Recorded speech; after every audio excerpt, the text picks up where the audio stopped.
Thank you for your interest in Bike to the Beach and joining us for this year's ride.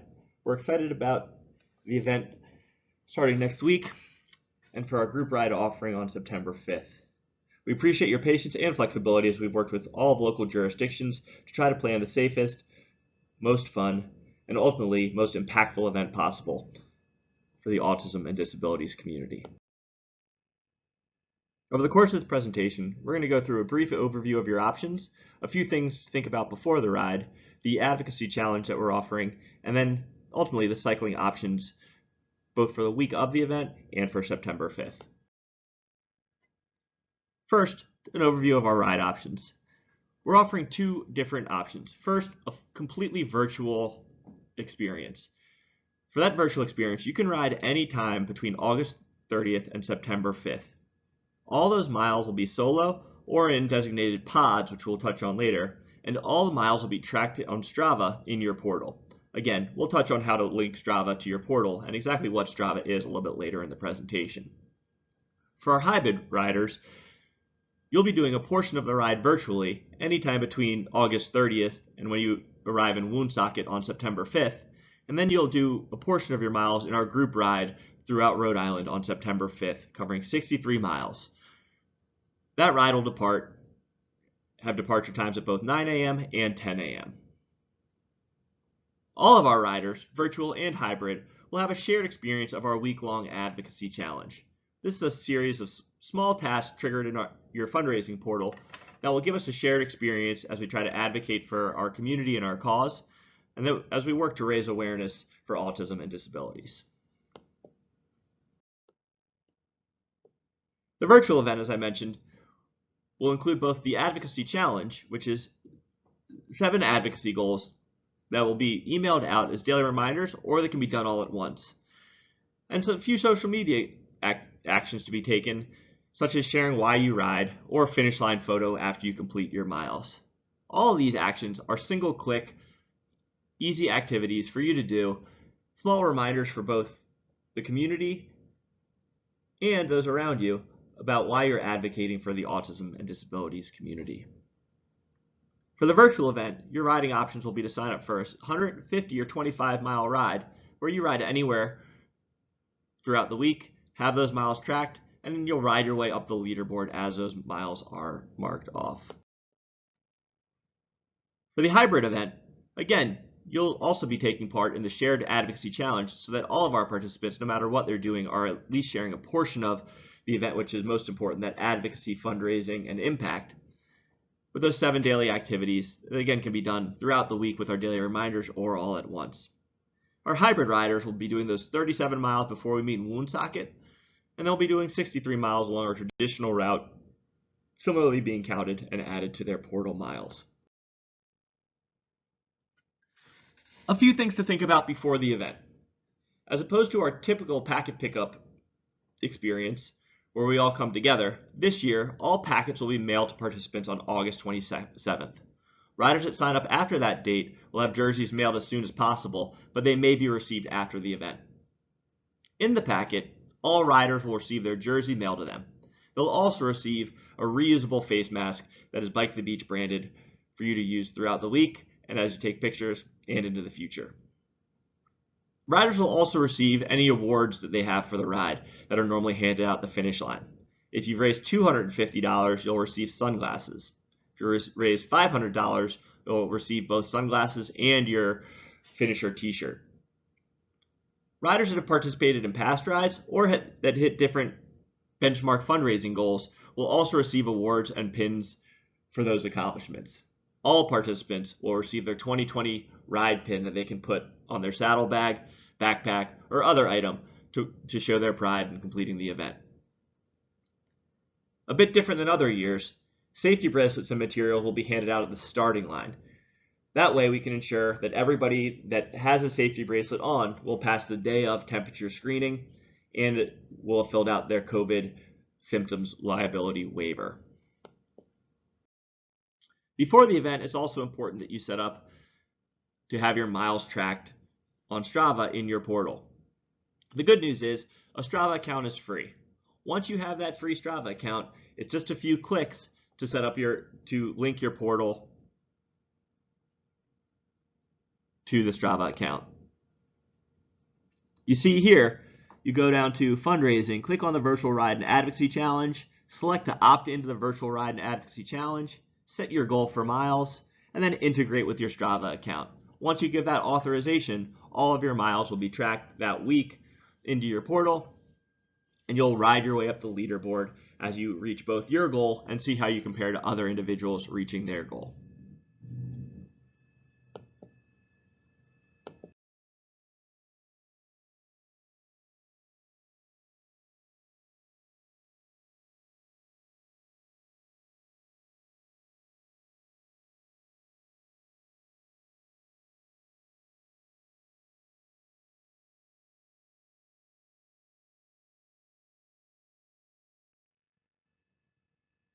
As I mentioned, all participants, whether they're virtual or hybrid, will be opted into our Advocacy Challenge. As we are principally a fundraising event to raise awareness and support for the autism and disabilities community, we wanted to make sure that even if we weren't all coming together on a single day for that cause, that we were having a shared experience that week for that cause. All of these are single-click actions that can be found in the portal and that will have daily reminders emailed to you throughout the week. These are simple actions like watching videos about our partners, both local partners and national partners, emails that are pre-written for you that you can share why you're participating in the event, and a few quick facts about autism and disabilities, and social media items that tell about our partner stories, goals, and accomplishments of the autism and disabilities community. We'll also have suggestions in the Advocacy Challenge for you to share your journey on social media to the community. Small things like posting why you're riding on Facebook, or a finish line photo as you finish your miles and posting it to Instagram. The goal is to build a sense of community and shared experience, even if we can't all be together or if we're making different options for how we accomplish those miles. None of these are required, but all these, both the portal activities for advocacy and these shared community challenges, are all things that we strongly encourage and are great for our community and our goals. For the riding part of the challenge, there are two options, fully virtual or hybrid. That virtual is 100 miles done solo or in pod group ride. For the hybrid option, you can do 30 miles completed virtually if you're aiming to get that 100 miles in, and those miles can be done before ride day, anytime during ride week, or the morning of the event. They can be done by riding individually or in a pod on your way to Woonsocket to knock off the first 37 miles before we do the group ride of 63 miles from Woonsocket to Newport. Those 63 miles will start in Woonsocket, Rhode Island, and we'll have a group leaving between 8:30 and 9, going at a comfortable pace of 10 to 15 miles led by Bike Newport.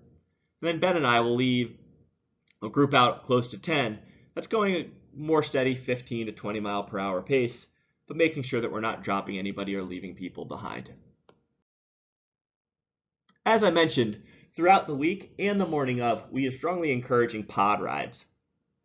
What that means is if you go on Facebook or Strava and share what you're planning and share how you're planning on conquering your miles challenge. Post the number of miles you're hoping to complete on a given ride, the route, the pace, if there is parking at the start, and then any stops or support that you have along the way. If you're doing a 25-mile ride on Tuesday, you're trying to tackle 50 miles on that Sunday, or if you're doing the first 37 in a pod going to the Woonsocket start, please share your ideas and the way that you plan on structuring it on Facebook and post those rides on Strava so that other people can join you. If you're an individual rider and you're concerned about riding by yourself, feel comfortable asking in our Facebook group what other people's plans are and asking if they have opportunities in your area. We have a very diverse and expansive community across the Boston, Rhode Island, and New England region, and I'm sure that there are people out there that are looking to share some miles with you. The more rides shared, the more supported everyone feels. So please make sure that you're communicating that. Whether it's a shorter ride that's just a quick route in the morning before work, or a longer ride where if you're not joining us, you're trying to tackle 75 miles at once and have a couple stops planned. You have, a support vehicle that is going to have some food and some water for you along the way. The more that you can make it more robust online and share your plans, the more comfortable people are and the more excited they'll be to join. As I mentioned, if you are planning on doing the 100-mile ride all on September 5th, be on the lookout on the Facebook group for community members posting their plans, or start your own ride on there and share that with people on Strava. We do know that already we have a number of people that are planning on doing this from different places around the Boston region. And we do have specific rides that are going to be leaving from Boston and connecting at the Woonsocket start. While these aren't Bike to the Beach sponsored or Bike to the Beach event rides, those pods will be linking up with us in Woonsocket and are led by members of our community. As I mentioned, the hybrid challenge will have a unique feel and a unique model compared to anything we've done in the past.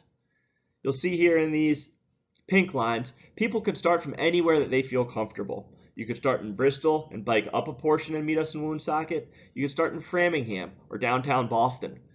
However you want to carve up those miles, whether you want to do all of them by yourself, meet up with people after 10 miles, or get a large pod leaving all at once to conquer those first 40 miles and ride it together, there are a lot of options out there to be creative. Once you arrive in Woonsocket, we'll be doing a more structured 63-mile group ride from Woonsocket down to Newport. While it won't be the same full level of support that you experience at our typical event, it will be a shared experience and we will have support for you out there on the road. For that 63-mile ride Rhode Island, it will be following our traditional metric century route that we've used other years. The route will be available on Strava and shared before the ride. For this year's event, there are only 2 hosted locations, the start and the finish. These locations will require a temperature scan from our medical team and a completed digital health screen and waiver. In Woonsocket, we will have food, water, restrooms available, and we will have our starting line arch up for individuals as they depart. All participants at that location will also be given individual hand sanitizers and face masks to use throughout the route and to ensure everybody is safely sanitized throughout the event. We will have those 2 group starts between 8:30 and 9 and between 9:30 and 10 for individuals that would like to depart those locations in a group. The other host location is in Newport, where we'll be hosting a picnic at Sail Newport to celebrate the accomplishment under the famed Bike to the Beach arch at the finish. Along the route, while we won't have hosted locations, we are working with local establishments where individuals can purchase coffee, snacks, pastries, sandwiches, and use the establishment's restrooms. At each of these stops, we'll also have support vehicles that will be able to provide water refills, snacks, power bars, goldfish, and gels. A big distinction compared to other years is we're not allowed to have our own freestanding rest stop locations or have freestanding equipment such as porta potties, tables, chairs, and other items. These local establishments are planned to be close to where our traditional rest stops were located. So there will be a stop in East Providence, Bristol, and Middletown where we do suggest where individuals can stop for a quick coffee, a quick snack, or other items. Along the ride, we will also have a medical group supporting the group as needed. We'll also have police support positioned along the route for areas where there might be construction or other items on the roadway or slightly higher traffic compared to the bike paths that we traverse for much of the route. At the Mount Hope Bridge, we have been given permission to ride over the bridge in a large designated group. Please do not bike over individually, but wait for a group of at least 10 riders. Mount Hope Bridge has been really great in working with us this year, so we didn't have to put individuals on vehicles, given COVID-19 and social distancing concerns, and they are working with us to get people over the bridge. We will also be using some of our medical units as escorts going over the bridge. Please make sure that the medical unit is prepared to escort individuals over using their lights and sirens as a rear trail vehicle to ensure that you have a safe traverse of the bridge. At all times along the route, we ask that if you are off your bike to ensure that your mask is on. Once we get to the finish line, we're going to have a picnic at Sale Newport in Fort Adams Park in Newport, Rhode Island. At the finish line, we're excited to celebrate both our hybrid and our virtual riders. So even if you didn't ride with us for that 63 miles, feel free to come down for the day. We will have a designated area for Bike to the Beach riders, family, and friends. And in our areas, all individuals will be temperature checked and health screened. Fort Adams is a large, beautiful park. If you would feel more comfortable spreading out to your own area, having your own picnic, please feel free to do that as well. We will be providing food with Chick-fil-A sandwiches, chips, and single-serve water bottles for all who join. We'll have music playing, our finish line arch up, and tables and chairs for relaxing. We encourage you to bring any other yard games or items that you like to spread out with, socially distance, and enjoy the summertime as we look out over the beautiful harbor. While we may not be able to do the full-scale band and caterers this year, we are excited to be able to share the experience, the accomplishment, and the impact with everybody that afternoon. All individuals on site will be given hand sanitizers, asked to wear a mask, that they'll be asked to wear when they're not directly eating or drinking, and be asked to ensure that they are social distancing, particularly from individuals that are not in their same household. The next step for all of our participants is to make your selection.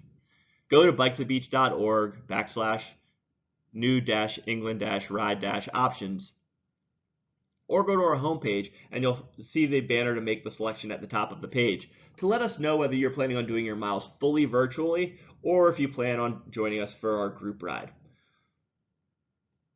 As we realize people's options have changed since time of registration, it's important for us to have the appropriate count so we can make sure that we have the appropriate amount of support and that we make sure that we are living into the different group designation that we have with all of our permits through all the municipalities throughout the event. If you do have questions, please email us at info@biketothebeach.org and we're happy to tell you a little bit more about our plans. As we get closer to the event, we'll talk to you a little bit more about different items that we have planned for the start, a few more details and addresses of those rest stop or designated rest locations at those establishments, and other items of particular interest, both for our virtual riders and our physical riders. But today we wanted to make sure that we got you a good overview of what your options were and what the support would look like on those options as you plan your event. Thank you so much for joining us. We really look forward to sharing this experience with you, even if we can't see you out on the road this year, and keeping the tradition alive of biking to the beach, and more importantly, of the impact that we make for our local and national partners and the autism community. Thank you all so much. Look forward to seeing you, and let us know if you have questions.